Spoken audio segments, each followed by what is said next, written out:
the summer at the hot house. Beautiful. You see the timber?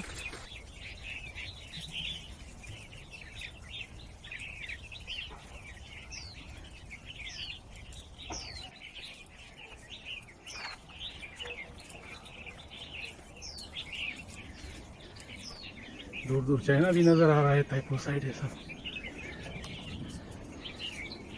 थोयन पकते थोयन ये है इधर काइकोंग लैंड ये कैंपिंग एरिया हो गया ये नामसांग वाई और सीजन डे का बड़ी भीड़ है।